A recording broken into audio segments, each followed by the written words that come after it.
Welcome everyone to the last episode of Leadership Stories podcast. I'm Aga, your host, and I'm very happy to introduce to you the last guest of our podcast, Daniel Carillo Garcia, our current MCP. In the end of his term, you will get to know his leadership story, what led him throughout all of his AIESEC journey, and how it all happened that he became MCP of AIESEC for Poland. So I hope that you will enjoy this episode. Hello, Daniel. Welcome to our Leadership Stories podcast. Thank you so much for the invitation. I'm very happy to be here. How do you feel ending your MCP journey? It's just 20 days left of your AIESEC experience. How do you feel about this? Well, I guess it's hard to express it in just one word, but I guess it's a compilation of a lot of emotions and a lot of different things. I'm very excited. I'm very excited to understand how AIESEC developed Daniel and see Daniel outside of the organization, knowing how much I can contribute now in another fields or in another ways to the world or to what we do. At the same time, I think I'm very emotional because AIESEC represents 5 years of my life or even a bit more. So I guess it's understanding that it's a chapter that is getting closed. But at the same time, I also believe it's like, when you have this moment that you are coming back to all of these moments and all of these seconds of impact that you had something in the organization that happened and changed your life forever. I guess this is the moment in these last 20 days when I'm like coming back to all of these moments. Like, okay, I remember the moment that I joined the organization, the moment that I was, moving to Poland, etc. So I think it makes my emotions more deep and more bigger, but in general, I guess I'm very excited to understand how this journey will end and also understand what is coming next. For sure, you have those throwbacks in your head, because I remember each time I was ending some chapter of my AIESEC experience, I had pretty the same, and it is not so long as yours, so for sure. Yeah, but I also wanted to ask you, for those who don't know you as me that long time, tell your AIESEC experience. So what was your leadership story? I guess my leadership story started a few years ago. So for those ones that maybe don't know me, I'm Daniel. I'm originally from Mexico, but I would define myself as a world citizen, as a person that really enjoys different places and different cultures. So I joined AIESEC. Actually, I got to know the organization in 2014. While I was in my university, I was sitting on a table with my best friend, and then a guy came with a flyer, and then he told us, would you be interested in going on exchange? And then at that moment I took the flyer, we went for an info session, and then we decided to go on exchange. So it was a very interesting journey because at the beginning my parents were not trusting much, maybe in the process that it was super easy, and maybe it was a students organization, so we didn't know if it was something real. But at the end I convinced them, and I decided to go on exchange in summer 2014. So I did a global volunteer experience in Argentina, in a city called La Plata. And in that moment, I had the opportunity to work for homeless people in an NGO, doing some marketing materials and promoting the NGO for them to raise more funds, and for also to understand more how to capitalize on the resources and recovery plans for these people to like come back to the society.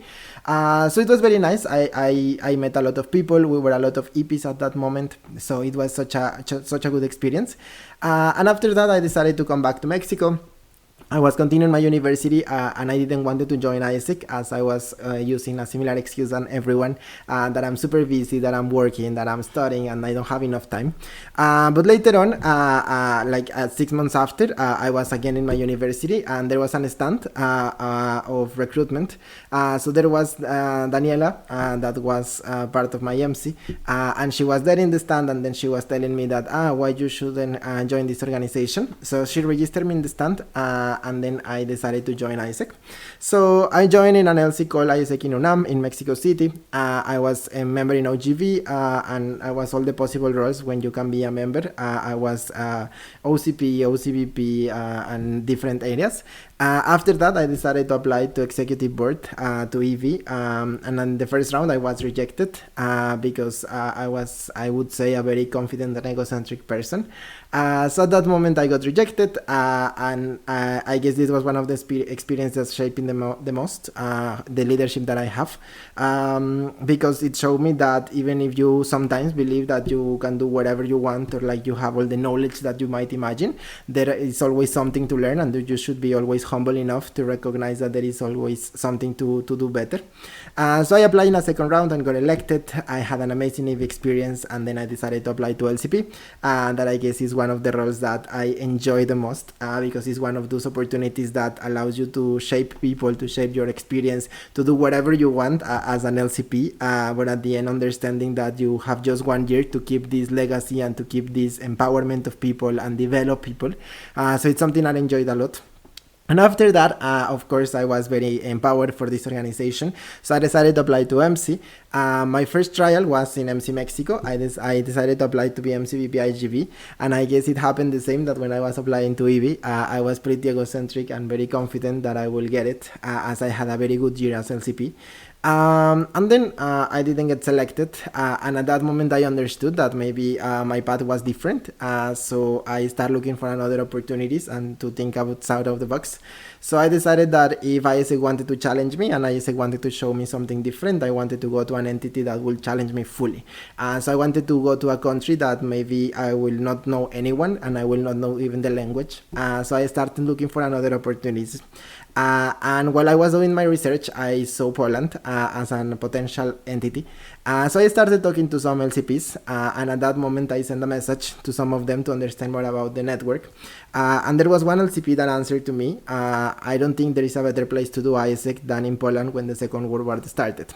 And I think that was the phrase that like stuck in my mind, and I saw like, okay, I really would like to go to the place where everything started, and I would really like to understand and connect with these roots of the organization, because I have been working 3 years for AIESEC, for peace and fulfillment of humankind's potential, but I have never been so close to maybe these roots, or to maybe understanding what was the thing that started. So after that I did my application. I got selected as an MCP OGB, and I came to Poland, and I think that was a transformational point in my life, because I really believe that the opportunity of living abroad and understanding other culture that seems very similar to mine, but at the same time is very different to mine, opened my mind completely and showed me that even if I was thinking I'm an AIESECer and I'm such a world citizen and I know how to do many things, I think in this country I discovered that I had a lot of things to learn still. So I was MCP OGB, and then while I was here, understanding the network, understanding how everything was done before, I decided to apply to MCP. And I think one of the main reasons why I decided to apply to be the president of AIESEC in Poland was because I really got connected with the people. I saw a lot of potential, and I guess for me AIESEC is always a place when you enjoy what you do. And at that moment I maybe didn't see that much that people was enjoying what they were doing, and I really want to bring this joy to this organization. So I decided to apply to MCP, and currently this is a position that I'm holding, and one of the best positions this organization could give me, because I had the privilege to work with an entity that is working every single day to do something amazing, but at the same time that is showing me every single day that leadership is very needed, and we are in a context when it's really needed. So briefly, I guess not that briefly, this is my leadership story. It's been 5 years, so it couldn't be that short. And when it comes to AIESEC, the experiences are so intense that for some of us it may seem that even like 3 months are full of different things and different events happening to us. So for sure, like it gave you a lot of emotions, a lot of friendships, but also a lot of hard times and a lot of challenges, the most importantly. But I wanted to ask you, what would be this one thing that you will take out from this experience to maybe your personal life, or maybe to your, I don't know, professional life? I guess I will take out that leadership is a choice, and that leadership can be developed in anyone. And I think this is something that I really like about AIESEC, that we are not an organization that is exclusive or that is trying to develop leadership in just certain people, but it's an organization that is open to anyone that is eager to develop themselves. So I guess understanding that you can always choose to go to the comfort path or to go to the easy way, or you can always choose to challenge yourself and try to do something bigger and try to understand how to develop yourself and others. It's something that for sure I will take out of this organization. And more than that, I guess the understanding that multiculturality is important and that difference is just different. And I think under the context that we are living, when there are a lot of things going on in the world, it's something that I would really like to be an ambassador of this organization, that AIESEC showed me that multiculturality and like common understanding is the base of everything, because if we understand each other, then we can start a conversation, we can communicate with each other. But if we don't understand each other, then it's very hard to build something. So I guess this will be the two main things I would like to keep with me, even if I will be an old guy in few years, that I will remember barely AIESEC, but I think those things will be always with me. And for sure, like through those years, you put a lot of your heart inside of AIESEC and a lot of hours spent here and stuff like this. But I wanted to ask you, because I know, like from my experience, when you are putting a lot of hard work inside of something, you start to think about, okay, but when I be gone, how it will look like. And my question is, how do you envision AIESEC for Poland after your term? How do you see our future? I guess very, very, very bright. I'm a person that likes to believe that whatever we do is just a small contribution towards a big picture. And I always believe that we build generations to be better than than the previous ones. So I think when I'm thinking about AIESEC for Poland, I believe we are in a state that we learn a lot. I guess as an MCP or as an MCVP or just as an AIESECer, this organization is evolving every single time and it's changing all the time, and it's showing us that when we believe we already know how to do the things, then there will be something to change it disruptively and we will need to learn again. And I guess this is something that excites me a lot about AIESEC for Poland, that I see people that is not afraid to take challenges, that I see a network and LCPs, VPs, members, team leaders that are ready to do whatever it takes actually to make this entity the place that it deserves, and to show to the world that Poland is such an amazing country, but AIESEC in Poland is an entity that has a lot of things to offer.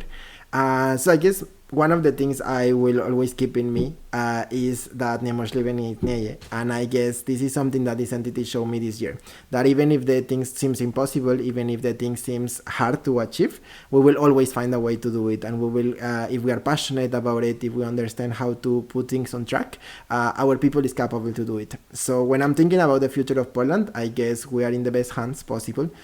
We have the best people in front of us to lead this entity, and I guess we have everything that is needed as an infrastructure to start building something huge. So I guess this is the moment for our entity to don't be scared, to don't be afraid of taking decisions and brave challenges, because for sure AIESEC will be needed brave people in front of us. So I see it very cool. I see it very bright. I'm very excited, and I hope I will be tracking and like looking at different things during the next year and like the years after, and I will always feel proud that I was part of this history of Poland, but that the entity is always going better and it always improving constantly. So I hope that we will take this legacy forward, and for sure, like taking into consideration even if those times are challenging us, for sure. I also agree totally that we can build something bigger later on. Yeah, but like talking about all of those big stuff and AIESEC for Poland, etc. But what is your personal plan for later on, for the life after AIESEC? Life after AIESEC. It's a very hard question, I guess. I don't know. I guess I have some ideas, but something that is keeping me there, and I'm trying to think all the time, is that I don't want to be a normal person. I don't want to be a person that forget that I was an AIESECer, and that just because I'm not holding a title or I'm not holding a position, then I'm becoming part of the society and I'm becoming a normal human being that is just going through the life trying to survive. But I would really like to have a meaningful contribution, and I guess AIESEC showed me that you can do like great things if you have the right people next to you. So I'm looking forward to start working or to start contributing in any company or any like startup or whatever opportunity I will have. But when I will truly believe that I'm contributing to something bigger, that is not just a job to like earn some money and do something, but that with all the learnings I have with AIESEC, I would like to be an ambassador that is upscaling all of these learnings and all of those values and behaviors that we have in this organization, and that is keep working for peace and fulfillment of humankind's potential and for leadership, because I believe that is not a sticker or a label that I will have in my computer for years, but it's something that is already part of me, and I guess I'm looking forward to it. So in this moment I'm applying to certain jobs, but I'm also thinking about coming back home, because I guess coming back to where the place I belong and the roots, it will be also a good self-assessment to understand how Daniel changed and to have a break from all of this intense experience, because something that I believe is that sometimes these challenges and this experience that is super intense takes you a bit away of like the reality on the ground, and I guess it's very important for me to go home, to ground myself, to see the people that I love, and to understand how much I change, how much I develop, and have this real inner journey and outer journey of, okay, I will debrief these 5 years in AIESEC, and after that I will understand what changed in Daniel when he entered AIESEC, when he came to Poland, and then understand what is the way of contribution that Daniel see for the future. So I guess even if I'm afraid of the future, I don't want to rush or I don't want to run just in any direction, but I want to stand up for a moment, recognize myself and recognize the things that AIESEC gave me. And after that, I guess I will understand how to keep contributing towards our vision, but in a different field or in a different company or organization. Cool. Okay, thank you very much, Daniel, for this briefly sum up of your experience. And I think that I can say it from the whole network perspective that I think that the last year learned us a lot, and I think that leading AIESEC for Poland in this context wasn't the easiest job in the world. So I just wanted to thank you from whole entity, because no matter what, you just been there with us and for us. And me, like as the next MC coming here, I think that we have like everything that it takes to take this entity to the next level. So thank you very much, guys, for listening to the last episode of this first season of our podcast. Let's get our heads back to work, because we have still a lot of things to do.